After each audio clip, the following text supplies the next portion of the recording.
Olá, para você que está acompanhando a programação da Nova TV Alego, é um prazer entrar na sua casa.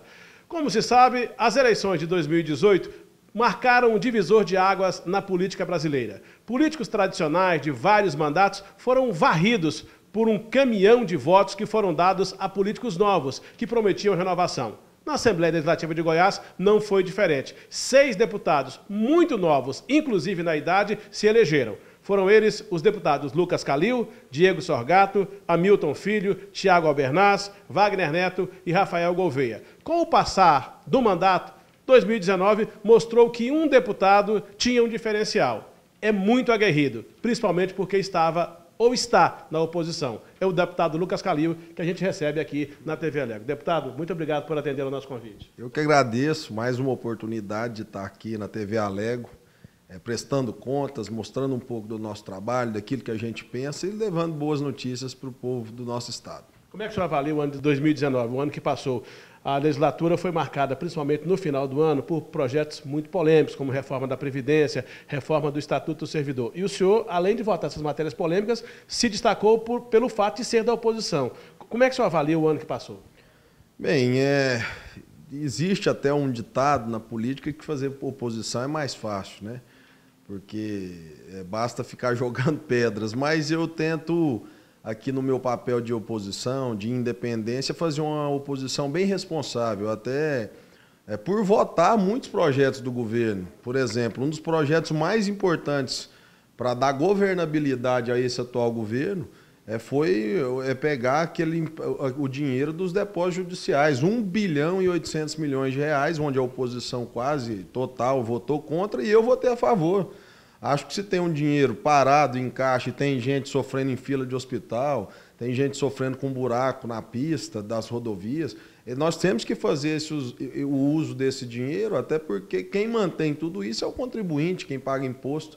Então não faço aquela oposição do quanto pior, melhor, do olho por olho, dente por dente. Pelo contrário, as matérias que são importantes para a governabilidade, para dar oportunidades para o governo fazer a diferença, a gente vota. Mas é lógico, sempre cobrando aqui aquilo que foi prometido em campanha, sendo uma oposição muito responsável, que fala as coisas baseado em números acima de tudo, não de achismo ou de factoides.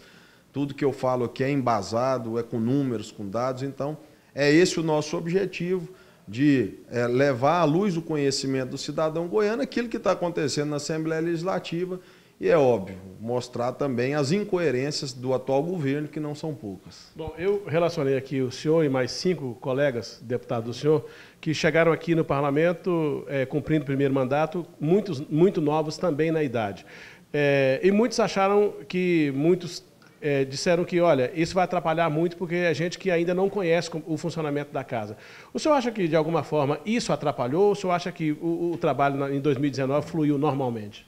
Bem, eu falo muito da minha parte, até porque eu fico muito compenetrado nas questões de governo, nas minhas emendas, nos municípios que eu represento, e posso afirmar com muita modéstia que nós estamos fazendo por merecer cada voto que nós recebemos em 2018, contemplando os municípios, fazendo um trabalho muito sério aqui na Assembleia de retidão, de organização, de levar ao conhecimento do nosso cidadão aquilo que está acontecendo, como eu disse, votando matérias importantes, defendendo o servidor público, defendendo os empresários, defendendo a educação, defendendo a UEG. Então, com muita modéstia aqui, eu posso afirmar que estamos trabalhando. É lógico, a vida é um aprendizado, não só na política, mas em todos os aspectos, é um eterno aprendizado, e a gente vai aprendendo, mas é lógico, sempre sendo muito acessível, tendo uma responsabilidade grande com o nosso eleitor. Eu gosto de falar, eu sou um deputado de todos, sem fazer distinção de religião, de cor de pele, de orientação sexual. Nós fazemos um trabalho muito responsável e, graças a Deus, o retorno disso é o reconhecimento e a consideração daqueles que acompanham o nosso trabalho. Bom, o senhor, deputado Lucas Calil, acabou de relacionar aqui um projeto que o senhor defendeu, que votou a favor, embora seja iniciativa do governo, que é essa questão dos depósitos judiciais. Agora, de matéria de iniciativa sua, o senhor apresentou o quê? O senhor destaca o quê? Qual é o balanço que o senhor faz do trabalho do senhor como parlamentar em 2019? Bem, como eu estou à frente da Comissão de Meio Ambiente, sou o presidente, eu tenho um olhar muito voltado às questões ambientais. Nós conseguimos promover a virada ambiental nesse ano, onde nós plantamos 1 milhão de árvores em Goiás, em todos os municípios.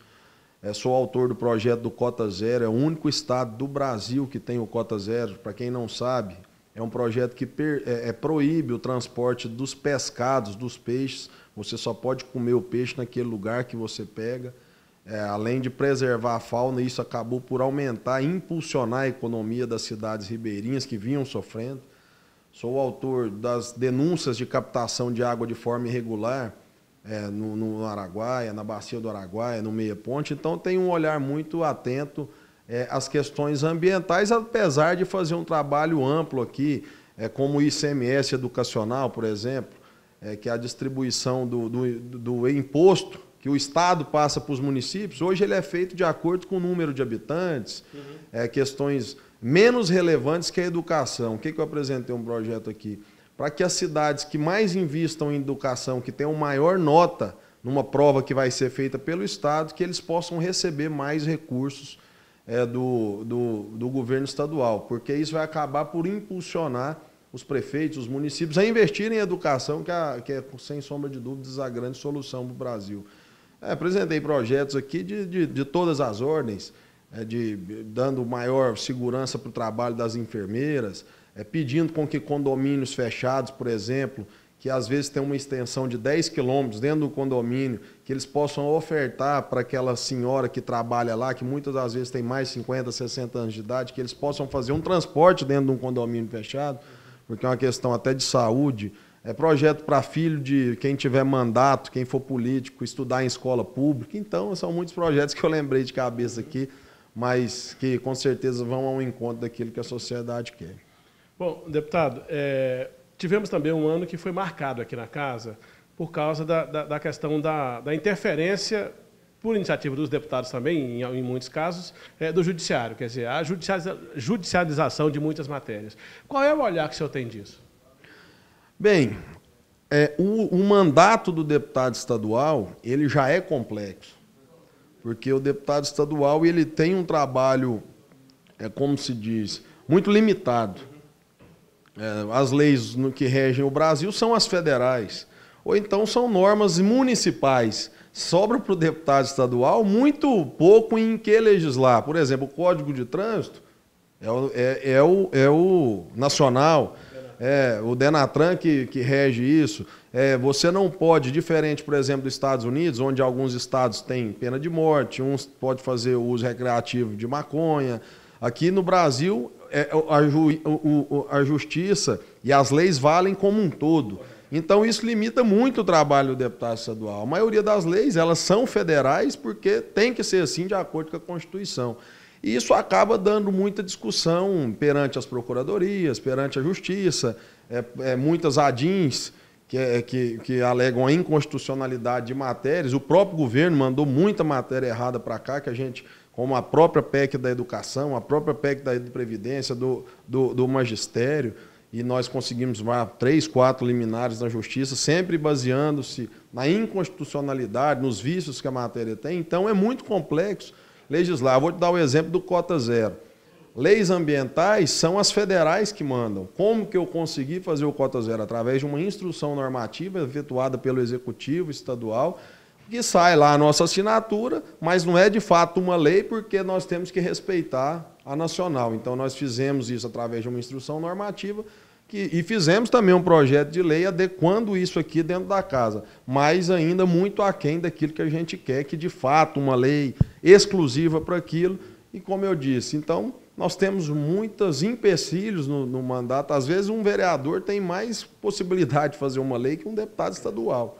Mas nós temos uma procuradoria muito competente, eu tenho uma assessoria incrível, então trabalhar. Tem projetos mesmo que você apresenta simplesmente para levar uma mensagem adiante. Eu já apresentei projeto aqui que eu sei que é inconstitucional, mas pelo menos para que o governador saiba que ele tem que fazer aquilo, entendeu? Porque às vezes a gente tenta falar, não consegue a agenda, a gente cobra de secretário, cobra de secretárias, mas não fazem. Então a gente às vezes faz um projeto, põe isso a apreciação da sociedade, vira um clamor popular. Diante desse clamor, o governador vai ver que o projeto é bom e vai fazer isso através da forma legal dentro do Executivo. Bom, 2019 ficou, já foi, estamos começando 2020. A legislatura está começando e eu queria saber do senhor qual é a perspectiva que o senhor tem. O que é que o senhor espera de 2020 aqui no Parlamento? 2020, a primeira coisa que aguarda é que o governo comece, porque 2019 foi só terceirizando culpa, jogando culpa para governos anteriores, alegando falta de dinheiro, que é uma grande mentira, e eu já provei isso em tribuna várias vezes, que todos os fundos, todos os caixas do Estado estão lotados, inclusive nesse ano de 2019 o Estado arrecadou 5 bilhões de reais a mais que do ano passado, a indústria da multa que eles falavam que ia diminuir aumentou em 15%, enfim, tomaram muito dinheiro dos empresários que eram dados através de incentivos fiscais, e sob a justificativa de que está em dificuldade. Dinheiro tem, Goiás foi o segundo estado que menos fez investimento do Brasil, um estado que perdeu 20% da sua carteira assinada, então os números mostram que a gente está no caminho certo de combater o atual governo. Vamos esperar que o governo de fato comece, até porque não existe mais essa desculpa de governo passado, já foi um ano de eleição, que já tem um ano de mandato, 2 anos da eleição, então o povo goiano, não sou eu não, eu represento o povo goiano espera ansiosamente que o governo comece a fazer alguma coisa, porque estão fechando 100 escolas em Goiás, a UEG passa a ficar sem nenhuma autonomia financeira, os empresários perdendo seus incentivos, os funcionários públicos perdendo conquistas históricas, escolas sendo fechadas, como eu disse, até a carga horária dentro das escolas, que no mundo inteiro, no Brasil inteiro são 30 horas, aqui o governo conseguiu diminuir, tiraram 500 mil reais da educação, 500 milhões de reais por ano da educação. Então, nós podemos ver aí HGG, HDT, UGOL, todos os dias tendo manifestações, então nós temos que cobrar do governo aquilo que foi prometido em campanha. Temos hoje a segunda gasolina mais cara do Brasil e foi uma promessa do governador baixar o ICMS. Nós vamos continuar cobrando da minha parte, sempre distante das benesses do Palácio das Esmeraldas, apesar de ser assediado aqui diariamente pelo governo. Tentam me comprar de todas as formas aqui, eu falo isso muito em tribuna, com cargos, com regalias, eu sempre me mantive distante disso, até porque eu tenho uma intenção até pessoal e dos meus eleitores de fazer um mandato à altura daquilo que eles esperam para que em 2022 a gente faça um papel de extremo protagonismo nas eleições e que um outro grupo possa passar a governar o estado de Goiás. O senhor estará aqui na Assembleia até no final desse ano de 2020 ou o senhor pretende alçar outros voos? Não, a prioridade é ficar aqui na Assembleia. Eu quero militar ainda em nível estadual. Acho que todo político que se preze, que tem a ideologia de servir, de ajudar pessoas, de fazer de um estado melhor, de amenizar as desigualdades, eles pensam um dia em chegar no Palácio da Esmeralda e comigo não é diferente, então quero militar aqui na casa, mostrar um pouco mais do meu trabalho, do meu perfil e, obviamente, fazer tudo isso para ter um reconhecimento e aí sim, no futuro, alçar voos maiores. Ok, muito obrigado, deputado. Eu que agradeço a gentileza, estamos aqui no nosso gabinete 24, sempre à disposição de todos os goianos, sem fazer distinção de nada. Como eu disse, nosso mandato é de todos. Obrigado.